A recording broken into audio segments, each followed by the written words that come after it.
November 14, 2010. Deep inside the secure underground facility at Natanz, Iran, technicians monitoring uranium enrichment operations noticed something deeply unsettling. Centrifuges that had been spinning at precisely calculated speeds for months were failing at an alarming rate. On screens displaying rotation velocities, pressure readings, and thermal outputs, everything appeared normal.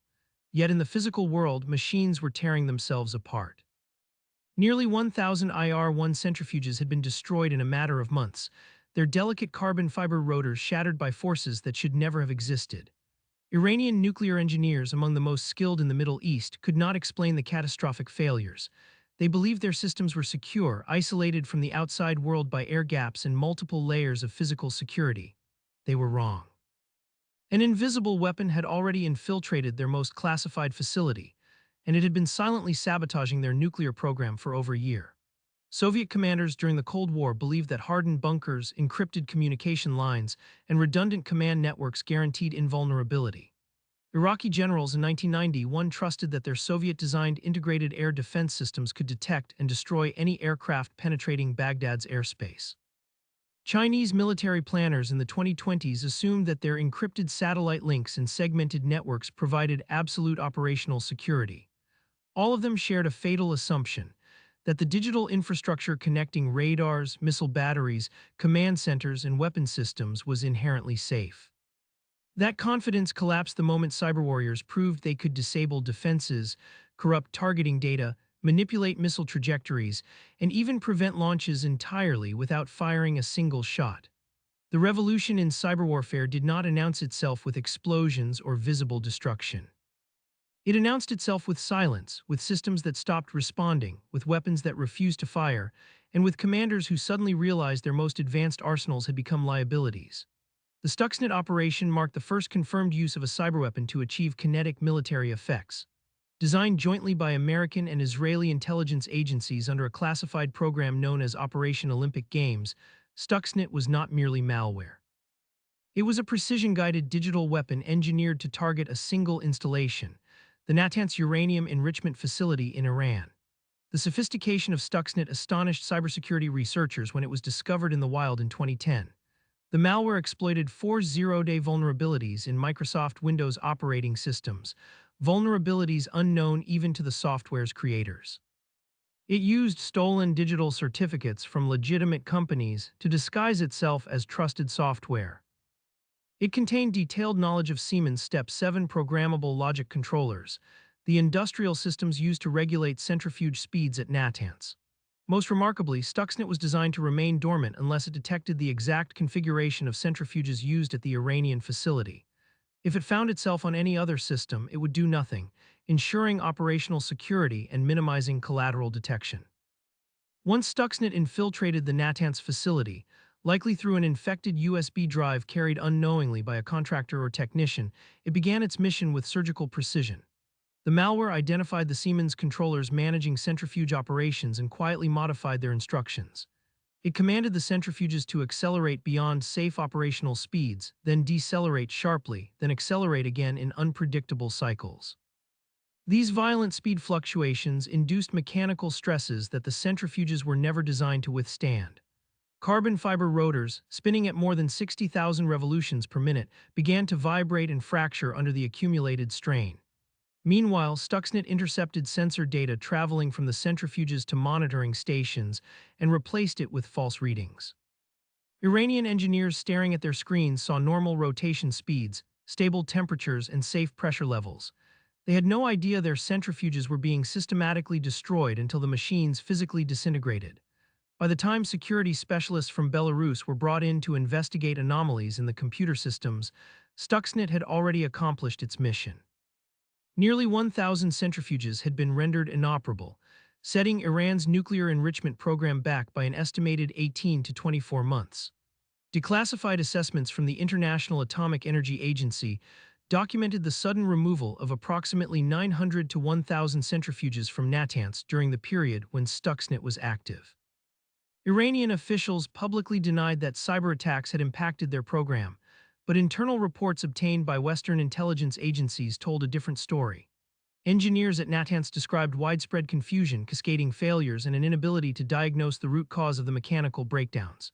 Some technicians reportedly suspected sabotage, but they were searching for physical infiltrators and explosives, not lines of malicious code embedded in their control systems. The psychological impact of Stuxnet extended far beyond the physical damage. Iranian leadership realized that their most secure facility, protected by armed guards, surveillance systems, and air-gapped networks, had been penetrated and manipulated without anyone noticing. The implicit message was unmistakable. If the United States and Israel could sabotage centrifuges deep underground, they could sabotage anything. Yet Stuxnet was only the beginning. The malware's discovery and subsequent analysis by cybersecurity researchers revealed to military planners worldwide that cyberweapons could achieve strategic objectives previously reserved for airstrikes, commando raids, or sabotage operations. Nations with advanced cyber capabilities began developing digital arsenals designed to target not just industrial facilities, but military command and control networks, missile guidance systems, radar installations, and communication satellites. The United States established U.S. Cyber Command in 2010, consolidating military cyberspace operations under a unified command structure. By 2017, Cyber Command's offensive cyber mission force had reached full operational capability, with specialized teams trained to penetrate adversary networks, disable enemy systems, and conduct information operations in support of joint military campaigns. The command's mission explicitly included defending forward, a doctrine that authorized preemptive cyber operations against adversaries before they could launch attacks against American networks or forces. The vulnerabilities exploited by cyberweapons are inherent in the design of modern military systems. Nearly all advanced weapon platforms, from fighter jets to missile batteries to naval destroyers, rely on networked digital systems for targeting, navigation, communication, and fire control. A 2018 report from the U.S. Government Accountability Office revealed that almost every weapon system under development by the Department of Defense between 2012 and 2017 contained significant cybersecurity vulnerabilities. During penetration tests, red teams managed to take control of weapon systems using relatively simple tools and techniques. In one test, a two-person team gained initial access to a classified weapon system within 1 hour and achieved full administrative control within a single day. In multiple cases, systems were found to be using default passwords that had never been changed after installation, allowing testers to locate credentials online and access sensitive controls without sophisticated hacking tools. The interconnected nature of modern military networks, designed to facilitate information sharing and battlefield coordination, created pathways that adversaries could exploit to move laterally through systems once initial access was gained. The F-35 Joint Strike Fighter, one of the most advanced combat aircraft ever built, exemplifies both the strengths and vulnerabilities of networked warfare. The F-35 is designed to function as a flying sensor node, gathering intelligence from its onboard systems and sharing that data in real time with other aircraft, ground forces, and command centers. This networked capability dramatically enhances situational awareness and coordination across the battlefield. However, it also means that a cyber attack compromising any system connected to the F-35's data network could potentially provide an adversary with access to classified mission parameters, flight paths, targeting information, or even flight control systems. Pentagon cybersecurity officials have acknowledged that protecting the F-35's digital infrastructure requires constant vigilance, regular software updates, and continuous monitoring for intrusion attempts. The same vulnerabilities exist across virtually every modern weapon platform, from Aegis-equipped destroyers to Patriot missile batteries to satellite communication networks. Missile command and control systems represent especially high-value targets for cyber operations. These systems manage the launch sequences, targeting coordinates, and flight trajectories of ballistic missiles, cruise missiles, and air defense interceptors. A successful cyber attack on a missile command network could disable launch capability, corrupt targeting data, or even seize control of missiles in flight. During the Cold War, the United States reportedly discovered a critical vulnerability in Soviet high-frequency command and control communications that could have been exploited to shut down orders from the Kremlin to strategic missile forces, submarine fleets, and bomber wings. While that particular vulnerability predated modern cyber warfare, it demonstrated the principle that adversaries constantly search for ways to disrupt command links between political leadership and nuclear forces. In the modern era, missile systems depend on position, navigation, and timing information from GPS satellites, communication links that transmit launch authorization codes, weather data to calculate flight paths, and remote imagery for targeting. Every one of those data streams represents a potential entry point for cyberattack. If you appreciate discovering the secret technologies and classified operations that have redefined modern warfare, consider subscribing for future revelations from the digital front lines where conflicts are decided before the first shot is fired. China's cyber operations have evolved from opportunistic economic espionage to strategic campaigns designed to achieve military and political dominance. The People's Liberation Army views cyberspace as a critical domain for achieving information superiority, a concept that integrates cyber operations, electronic warfare, and signals intelligence to blind, confuse, and paralyze adversaries. Chinese military doctrine emphasizes the importance of striking first in cyberspace to seize the initiative before kinetic combat begins. Declassified assessments from U.S. intelligence agencies describe Chinese cyber intrusions into American defense contractors, military networks, and weapons development programs as systematic efforts to steal technical data, map network architectures, and pre-position malware for potential future conflict. The Volt Typhoon campaign, uncovered in 2023, revealed that Chinese state-sponsored hackers had embedded malware in U.S. critical infrastructure sectors including energy grids, water systems, transportation networks, and communication hubs. The malware was designed not for espionage but for disruption. Analysts concluded that China was pre-positioning capabilities to cripple American infrastructure in the event of a conflict over Taiwan or the South China Sea, degrading the United States' ability to project military power across the Pacific.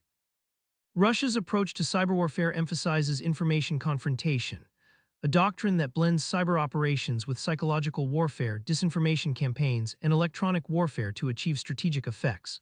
Russian military units, particularly the main directorate of the General Staff known as GRU, have conducted offensive cyber operations targeting NATO member states, Ukraine, and the United States.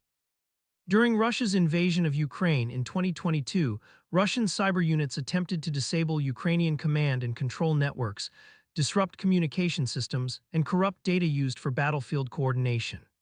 While many of these attacks were less effective than anticipated, they demonstrated Russia's willingness to integrate cyber operations into conventional military campaigns. Russian hackers have also targeted Western energy infrastructure, election systems, and financial networks, aiming to foster instability and undermine confidence in democratic institutions. The decentralized nature of Russia's cyber operations, which often involve collaboration between state intelligence agencies and criminal hacking groups, makes attribution difficult and provides Moscow with plausible deniability.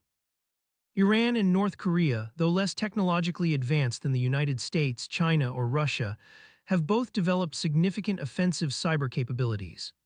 Iran's cyber forces have targeted Middle Eastern adversaries, American financial institutions, and critical infrastructure networks. North Korean hackers, operating under the Reconnaissance General Bureau, have conducted operations ranging from espionage to ransomware attacks to cryptocurrency theft, generating revenue for the regime while demonstrating their ability to penetrate secure networks. Both nations view cyber warfare as an asymmetric tool that allows them to project power and impose costs on adversaries, despite lacking the conventional military strength of larger powers. The proliferation of cyber capabilities among states with hostile intentions toward the United States and its allies underscores the expanding threat landscape in the digital domain. The 2008 Israeli strike on a Syrian nuclear reactor, known as Operation Orchard, reportedly employed a classified cyber capability called Suitor to blind Syrian air defenses. Rather than jamming Syrian radars, which would have alerted operators that something was wrong, Suitor manipulated the data displayed on Syrian air defense screens. Operators saw clear skies while Israeli strike aircraft penetrated Syrian airspace, destroyed the reactor, and exited without being engaged by surface-to-air missiles. This operation demonstrated that cyberweapons could enable kinetic strikes by neutralizing defenses before the enemy realized they were under attack. The ability to manipulate sensor data, corrupt targeting information, or disable weapons remotely provides attackers with decisive advantages that conventional electronic warfare cannot match. An adversary that can make enemy radars display false information, missile batteries refuse launch commands, or communication networks transmit corrupted orders can paralyze an opponent's military response before the fighting begins. Yet cyber warfare is not limited to offensive operations. Defending against cyberattacks requires constant vigilance, sophisticated detection systems, and the ability to respond rapidly to intrusions. U.S. Cyber Command's mission includes defending the Department of Defense Information Networks, a global infrastructure encompassing millions of devices, thousands of systems, and countless access points. The challenge is immense. Adversaries only need to find one vulnerability to gain initial access, while defenders must protect every potential entry point. Modern military networks employ multiple layers of defense, including firewalls, intrusion detection systems, encryption, network segmentation, and continuous monitoring. However, sophisticated adversaries using zero-day exploits, spear phishing campaigns, and insider threats can still penetrate even well-defended networks. The 2015 cyberattack on Ukraine's power grid, which caused widespread blackouts, demonstrated that attackers could gain access to critical control systems, map network architectures, and execute coordinated disruption operations. The attackers, believed to be Russian state-sponsored hackers, accessed control centers remotely, opened circuit breakers to cut power, and then disabled backup systems to prolong the outage. The operation required months of reconnaissance, detailed knowledge of Ukrainian electrical infrastructure, and coordination among multiple teams of operators. NATO's approach to cyber defense has evolved significantly in response to escalating threats. At the 2024 Washington Summit, NATO formally declared that cyberattacks could trigger Article 5, the alliance's mutual defense clause, treating a significant cyberattack on a member state as equivalent to an armed attack. This declaration reflects NATO's recognition that cyberspace is a legitimate domain of warfare, and that defending against cyber threats requires collective action. NATO established a Cyber Operations Center within its command structure and introduced a new cyber defense pledge requiring member states to invest in cyber capabilities and integrate cyber resilience into national defense planning. The alliance's approach emphasizes resilience, information sharing, and active defense, recognizing that cyber threats cannot be countered through static defenses alone. NATO members are encouraged to conduct offensive cyber operations when necessary to disrupt adversaries' capabilities and impose costs on hostile actors. The integration of cyber operations into NATO's broader deterrence strategy aims to demonstrate that cyberattacks will not go unanswered and that adversaries will face consequences for targeting alliance networks. The doctrine of defending forward, adopted by U.S. Cyber Command, authorizes American cyber forces to operate outside U.S. networks to disrupt adversary operations before they can threaten American interests. This proactive approach represents a shift from purely defensive cyber operations to a strategy that seeks to impose costs on adversaries, degrade their capabilities, and deter future attacks. Defending forward involves identifying adversary command and control infrastructure, disrupting malware distribution networks, and taking down servers used to launch cyberattacks. It also includes working with private sector technology companies and foreign allies to share threat intelligence and coordinate responses to cyber campaigns. The strategy acknowledges that cyberspace is a contested domain where adversaries operate continuously, and that effective defense requires persistent engagement rather than reactive responses to intrusions. Critics of defending forward caution that offensive cyber operations risk escalation and may blur the lines between espionage, cyberattack, and acts of war. However, proponents argue that adversaries have already been conducting offensive operations for years, and that failing to respond allows hostile actors to operate with impunity. The vulnerability of missile command systems to cyberattack has prompted significant investments in securing these critical networks. Missile systems depend on command and control networks to receive launch authorization codes, targeting data, and flight instructions. A cyberattack that corrupts or intercepts these communications could prevent missiles from launching, cause them to miss their targets, or even redirect them toward unintended locations. Space-based systems, including GPS satellites and communication relays, are also vulnerable to cyberattack. Ground stations that transmit and receive data from satellites can be infiltrated through internet connections or infected USB drives, providing adversaries with access to satellite control networks. Jamming or spoofing GPS signals can degrade the accuracy of guided munitions, causing precision weapons to miss their targets. Cyberattacks on satellites themselves, though technically challenging, could disable communications, navigation, or reconnaissance capabilities that military forces depend on for situational awareness and coordination. The 2007 cyberattack on Estonia, widely attributed to Russian hackers, demonstrated that distributed denial-of-service attacks could incapacitate government and military communication networks. Estonian government websites, banks, and media outlets were overwhelmed by massive volumes of malicious traffic, rendering them inaccessible for days. While the attack did not directly target military command systems, it revealed the vulnerability of interconnected networks to disruption. Estonia's experience prompted NATO to establish a cooperative cyber defense center of excellence in Tallinn, focused on developing cyber defense doctrine and training member states to respond to cyber threats. The attack also underscored the reality that cyber attacks could have strategic consequences, disrupting government operations, undermining public confidence, and degrading a nation's ability to respond to crises. Malware targeting weapon systems can take multiple forms.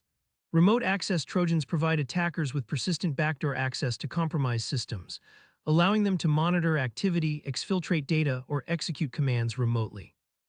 Logic bombs are malicious code embedded in software that remains dormant until triggered by a specific condition, such as a date, time, or command.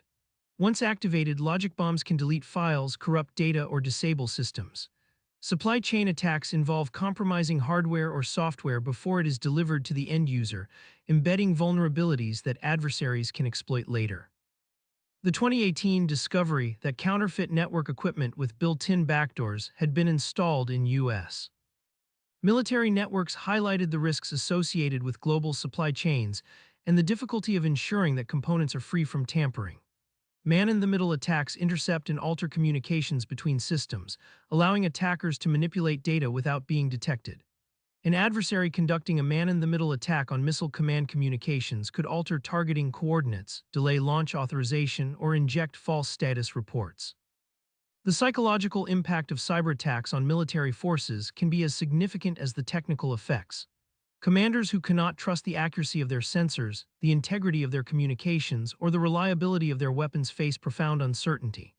If air defense operators suspect that their radar displays may be manipulated, they may hesitate to engage targets or launch interceptors, degrading their effectiveness. If missile crews doubt that launch authorization codes are legitimate, they may delay execution, providing adversaries with critical time to strike first. The erosion of trust in digital systems undermines the cohesion and responsiveness that modern military operations depend on. Adversaries understand this dynamic and design cyber operations not only to disable systems, but to create confusion, hesitation, and paralysis among enemy forces. The integration of artificial intelligence and machine learning into military systems introduces new vulnerabilities. AI-enabled systems rely on training data to make decisions, and adversaries can poison that data to corrupt the AI's behavior. Adversarial machine learning techniques involve subtly altering inputs to AI systems to cause them to misidentify targets, ignore threats, or behave unpredictably. An autonomous weapons system that relies on computer vision to identify targets could be deceived by adversarial images designed to appear innocuous to the AI while concealing hostile intent. The speed at which AI systems operate can amplify the consequences of errors, executing flawed decisions faster than human operators can intervene. Securing AI-enabled military systems requires robust validation of training data, continuous monitoring for anomalous behavior, and the ability to override automated decisions when necessary. Cyberwarfare also extends into space, where satellites provide critical services for military operations. Anti-satellite weapons can physically destroy satellites, but cyberattacks offer a less detectable and potentially reversible means of disrupting space-based capabilities. Jamming satellite signals can degrade communication and navigation services without causing permanent damage. Cyberattacks on satellite control networks can disable or hijack satellites, redirecting their sensors, interrupting their communications, or even deorbiting them. The United States, Russia, and China have all demonstrated anti-satellite capabilities, including kinetic interceptors that collide with satellites to destroy them. However, kinetic anti-satellite weapons create debris fields that pose long-term hazards to other satellites and spacecraft. Cyberattacks, by contrast, offer adversaries the ability to disrupt space assets without generating debris or crossing thresholds that might trigger retaliation. The dependence of modern militaries on space-based systems makes satellites high-value targets, and the vulnerability of ground stations and satellite control networks to cyberattack ensures that space will remain a contested domain in future conflicts. The evolution of cyber doctrine continues to accelerate as nations recognize that cyberspace is no longer an auxiliary domain but a primary theater of conflict. The concept of cyber deterrence remains contested. Unlike nuclear deterrence, which relies on the credible threat of overwhelming retaliation, cyber deterrence faces challenges related to attribution, proportionality, and escalation control. Attributing cyberattacks to specific adversaries requires sophisticated forensic analysis and intelligence collection, and even then, adversaries can obscure their involvement through proxies, false flags, and obfuscation techniques. Determining proportional responses to cyberattacks is complicated by the difficulty of assessing damage and the risk that responses may escalate into broader conflicts. Some cyber operations, such as espionage and reconnaissance, fall below the threshold of armed conflict, while others, such as attacks on critical infrastructure or weapons systems, may constitute acts of war. Establishing clear norms and rules for cyberspace remains a work in progress, with ongoing debates among states, international organizations, and legal scholars about what constitutes acceptable behavior in cyberspace and how violations should be addressed. The privatization of cyber warfare is another emerging trend. Private companies, including cybersecurity firms, defense contractors, and technology companies, play increasingly important roles in developing cyber capabilities, defending networks, and conducting offensive operations on behalf of governments. Some nations employ private hackers to conduct cyber operations, providing them with resources, legal protection, and direction while maintaining plausible deniability. The involvement of non-state actors in cyber warfare complicates efforts to regulate cyber conflict and hold perpetrators accountable. The global nature of cyberspace, where attacks can originate from anywhere and target anyone, challenges traditional concepts of sovereignty, jurisdiction, and enforcement.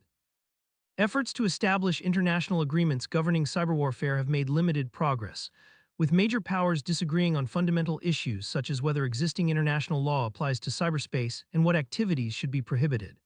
The vulnerability of civilian infrastructure to cyberattacks further complicates the landscape. Modern societies depend on interconnected systems for electricity, water, transportation, communications, and finance. Cyberattacks on critical infrastructure can cause widespread disruption, economic damage, and loss of life.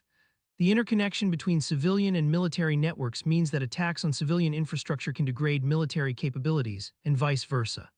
The deliberate targeting of civilian infrastructure during conflicts raises legal and ethical questions about the conduct of cyber warfare and the protection of noncombatants.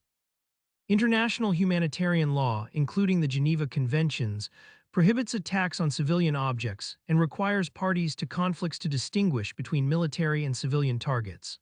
However, the application of these principles to cyberspace is contested, particularly when infrastructure serves dual military and civilian purposes. The increasing frequency and sophistication of cyberattacks on critical infrastructure underscore the need for robust defenses, international cooperation, and clear legal frameworks governing state behavior in cyberspace. The future of cyber warfare will likely see continued innovation in offensive and defensive capabilities. Quantum computing, once operational at scale, could break current encryption algorithms, rendering secure communications vulnerable to interception and decryption. Post-quantum cryptography, designed to resist attacks from quantum computers, is under development, but the transition to new encryption standards will take years and require replacing vast amounts of existing infrastructure. Adversaries may be collecting encrypted communications now with the intention of decrypting them once quantum computers become available, a strategy known as harvest now, decrypt later. The proliferation of Internet of Things devices, which often lack robust security features, expands the attack surface available to adversaries. Compromised IoT devices can be recruited into botnets and used to launch distributed denial-of-service attacks, infiltrate networks, or conduct espionage. The integration of 5G communication networks, with their increased speed and capacity, will enable new military applications but also introduce new vulnerabilities that adversaries will seek to exploit. The lessons learned from decades of cyber warfare are clear. Network systems provide immense advantages in coordination, situational awareness, and precision, but they also create vulnerabilities that adversaries can exploit. Defense requires not only technical solutions but also organizational changes, continuous training, and a culture of cybersecurity awareness. Offense requires sophisticated tools, detailed intelligence, and the willingness to operate persistently in adversary networks. Deterrence requires credible capabilities, clear communication of red lines, and the demonstrated willingness to impose costs on adversaries. The reality that entire arsenals can be defeated without a single shot being fired has fundamentally altered the calculus of modern warfare, forcing commanders to recognize that the invisible battles fought in cyberspace may determine the outcome of conflicts before kinetic operations begin. Join us here at Classified Warfare as we continue uncovering the technologies, operations, and strategies that redefine the balance of power in an era where networks are battlefields. Data is ammunition, and code can cripple nations.